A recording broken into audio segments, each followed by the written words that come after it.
Hello, YouTubers. Joe Kersey here on Wednesday, August 20th, 2014. Uh, don't mind my hand going back there. I mean, my back itches like mad because, well, this back itches like mad. Uh, it seems that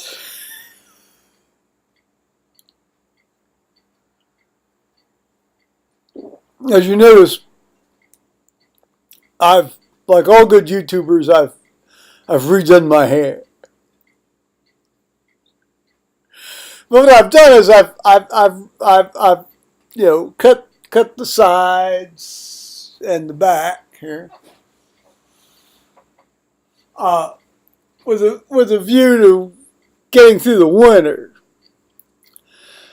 Now I last cut these bad boys here around the third week of March. Turns out that was a bit too early in terms of the warmth, given the wonderfully cool spring and summer we've had. But it was getting kind of disgusting. And, well, no, not disgusting, just annoying. Annoying to me. I don't care what it looks like to other people. Never have. That always distressed my parents.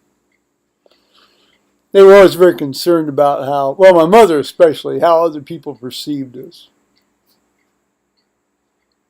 I don't care. Anyway, I cut my hair, particularly since I'm. Oh, wait a minute! There's a strand out there. Well, I'll have to fetch that. Oh, wait, it's like as my nephew says, left is right, right is left. Oh, hell, I can't get it. In any case, I'm reading on Sunday with the judge, and or as I like to call him, my judge buddy. He's retired. It's all very legitimate and all very ethical. No violations there. And well, I've got to be presentable, so I chopped some of this stuff off here the other day with the buzzards. The number 4 Euro buzzard.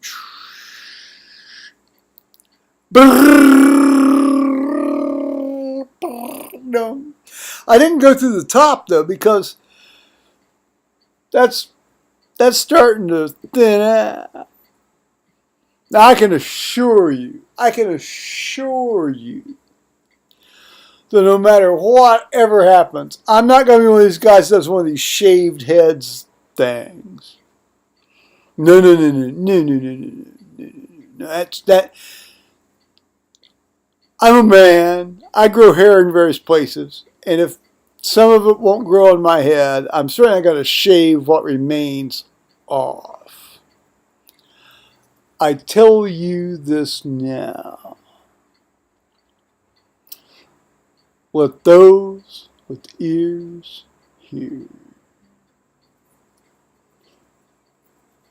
Notice, interestingly, those of you who have looked through my stuff, see, I've got my eyebrows back. That strange alopecia that had been with me since around, oh gosh, my late teenage years seems to have gone away. Now, if I could just find that woman barber that did that to me the day before my son's wedding in August of 2003, and sort of spank her around a bit. Well, in a loving way. Spank her around in a loving, educational way. Like, don't do that! Just because you do it in New York, don't do that here in Central Ohio. Well, I don't think it's going to happen. I'm sure I go back to that barbershop. My Lord, I'm sure I go back to have that individual lay hands on me.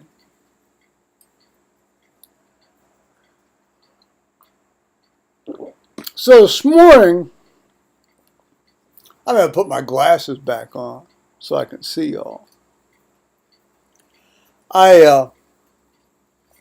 A fellow had sent me a fellow that had subscribed to me sent me a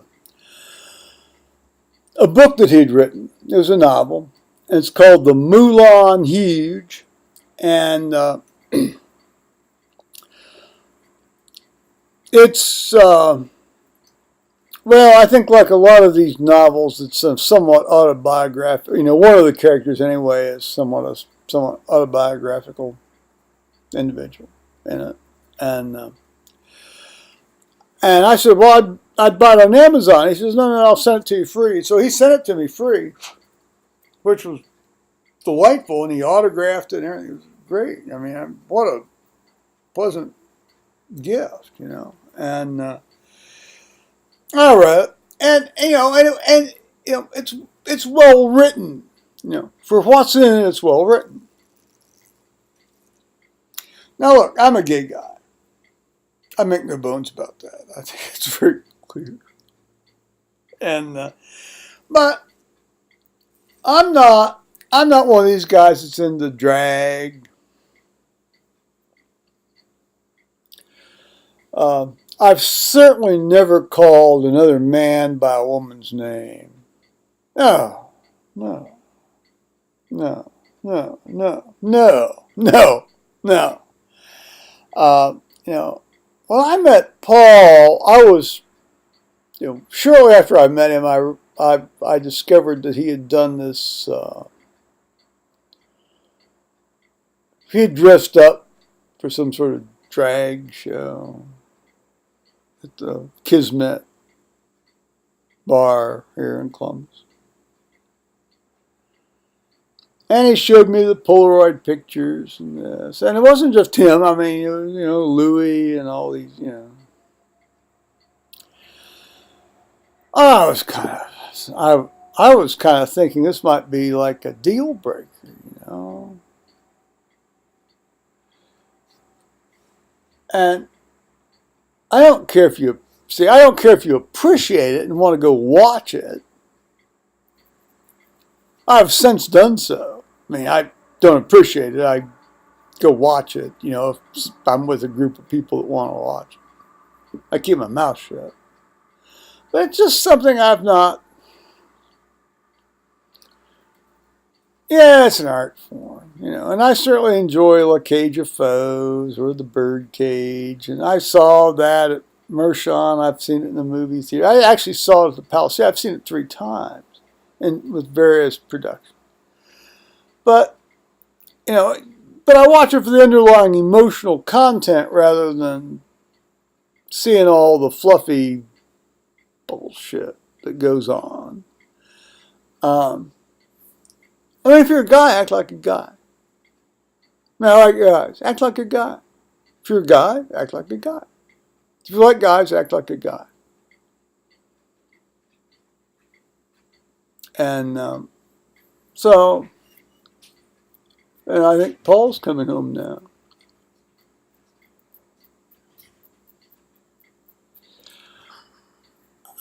So, while he wanders down the aisle, I'll tell you what I did do today is that I did go to UPS over at Staples and mail a hello Paul and mail a thank you gift to the fellow in Atlanta that sent me his book. And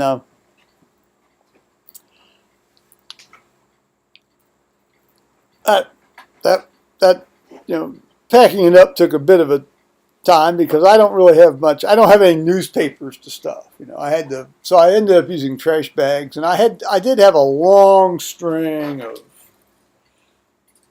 of bubble wrap from the past, and I believe you've got the mail.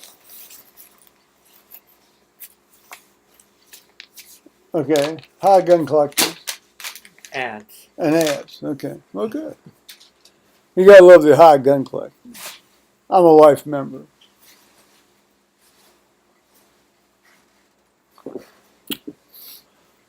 Go Second Amendment. Now, without getting distracted and be calm. Oh, I had a story to tell you. See, it always takes me a while to get to the story. I know this is not the right video way to do it, but that's the way it is with me. So today's story is this. So I decided it was time to wash dishes. Well, since we really don't use many dishes because Paul brings home so much stuff, you've got some empty food containers and you put them on one side, and occasionally a plate will get kind of grody, and so you deal with that. But I don't know why I did this today, because I wouldn't have done it. It wasn't like it was stinking or anything. I mean, it wasn't like there was an odor. It wasn't like, oh, what's that? Where's that stench? It wasn't like, oh, why are the ants swarming about? Why are the insects swarming? No, it was I just exhibiting the normal curiosity of a primate. I lifted the lid off the black iron skillet. Paul, when's the last time you looked under the black iron skillet? Shit. Was it the one night we had sausage sticks? Sausage sticks. There it is. And as it turns out, there were about 10 or 12 of those boys left in there. Now, some of them were indeed recognizable as sausage sticks, and others were recognizable as a brown liquid. Well, I had cooked it in a bit of a brown liquid to start with, so you really can't separate that phenomenon out from that. But the other thing that was also very interesting, and this is the defining characteristic, and don't tell the county about this.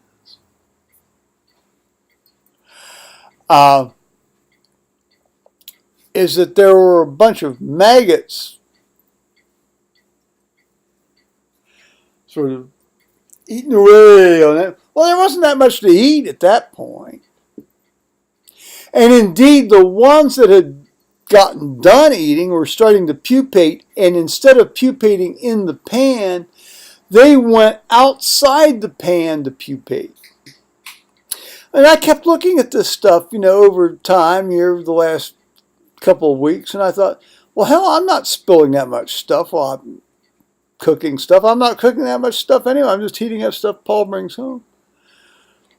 And so then I realized, well, you've got, in the fried pan, you've got this maggot community. Outside, you've got the maggots that come out and start pupate, which would turn into flies in about 2 or 3 weeks. So when I discovered this, I just swung into action, and I decided to clean things up. Hear that, county?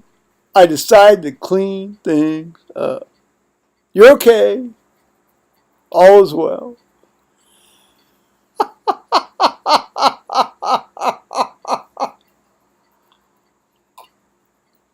Well, I must say I was very surprised. What I was surprised about was it didn't stink. Well, it didn't stink because the maggots were eating all the rotten stuff. Gotta love maggots. See, I've had 2 experiences with maggots in the operating room, or as a doc. You knew that something was going to come up, didn't you?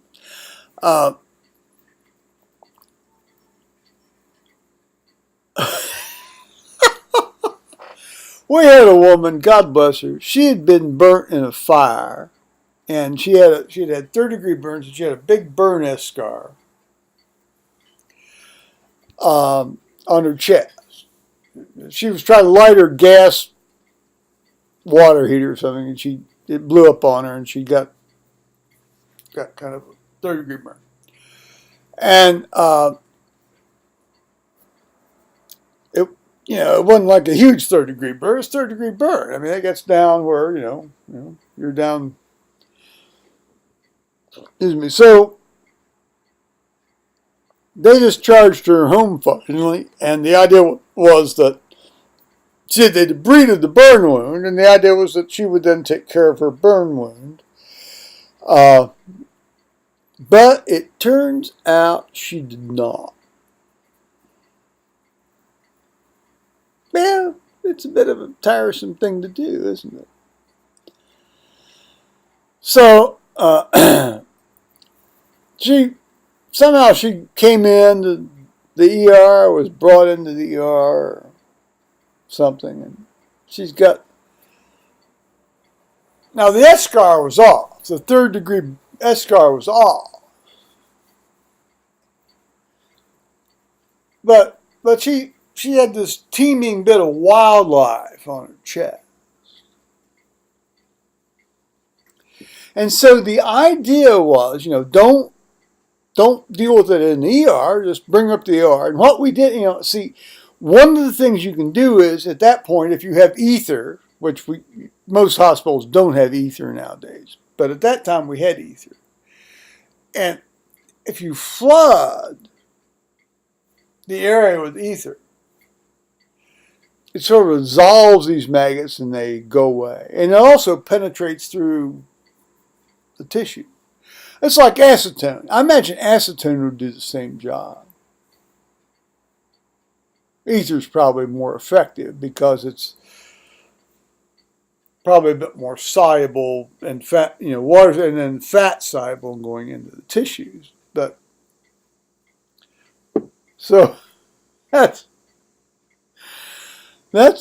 how we took care of this woman when she came in. On the other hand, the burn wound was absolutely clean because the maggots clean it up. The maggots eat all that dead tissue out of there. So once they're done eating out all the dead tissue, kill the maggots and you're good to go.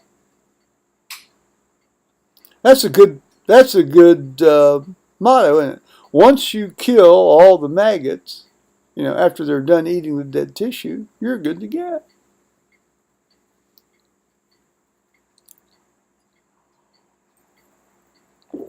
I'm very serious. I'm not making any of this up.